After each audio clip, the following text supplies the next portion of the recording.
এ কি মানুষ নাকি কোনো ফেরেশতা? আমি এমন রূপ কখনো দেখিনি।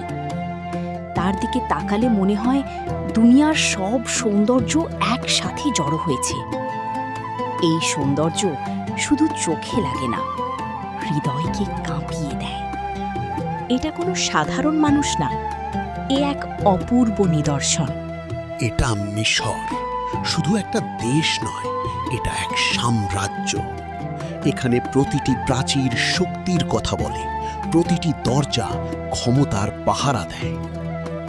তুমি আজ একজন দাস হয়ে এসেছ, কিন্তু মনে রেখো, এই প্রাসাদ মানুষকে বদলে দেয়। আমার মর্যাদা আমার রবের কাছে, মানুষের কাছে নয়। দেখা যাবে মিশর তোমাকে কোথায় নিয়ে যায়। আমি আমি কি করলাম? এত বড় এক রত্ন আমি কয়টা মুদ্রার জন্য দিয়ে দিলাম? তুমি তো জানতেই না সে কি।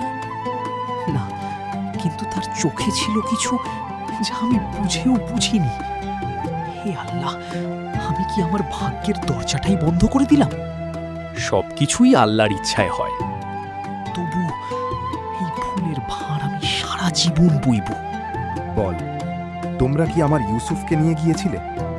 আমি তার গন্ধও আর পাই না। কোথায় আমার ইউসুফ? আমরা তো তাকে সাথে নিয়েছিলাম। তাহলে ফিরিয়ে দাও, আমার ছেলেকে ফিরিয়ে দাও। হে আল্লাহ, আমার ইউসুফকে তুমি রক্ষা করো। বল, আমার ইউসুফ কোথায়? তোমরা কি তাকে নিয়ে গেছো? বল, তোমরা তোমাদের ভাইয়ের সাথে কি করেছো? তোমাদের চোখ কেন নিচু? সত্যিটা লুকাতে পারবে না। আমরা কিছু করিনি। মিথ্যা বলো না, আমার হৃদয় জানে কিছু একটা ঘটেছে। তোমরা কি আমার ইউসুফকে কষ্ট দিয়েছো? সত্য বলো, তোমরা তোমাদের ভাইয়ের সাথে কি করেছো? এই বালকটিকে সম্মান দিয়ে রাখো। হয়তো সে আমাদের উপকারে আসবে, অথবা আমরা তাকে নিজের সন্তানের মতো গ্রহণ করতে পারি। তার চোখে আমি ভিন্ন কিছু দেখছি। এটা সাধারণ নয়। এই প্রাসাদে সে নিরাপদ থাকবে। তাকে ভালোভাবে সাজাও। আজ আমি তাকে মিশরের আদব কায়দা শেখাবো। আজ আমি তাকে মিশর ঘুরতে নিয়ে যাব। সবাই তাকে দেখে বুঝবে সে কতটা বিশেষ। তবে আমরা আলাদা। আমরা সব সময় 20 জনের জন্য খাবার নিয়ে থাকি। এই মন্দির আমাদের শেখায় মানুষের সেবা করাই সবচেয়ে বড় ধর্ম।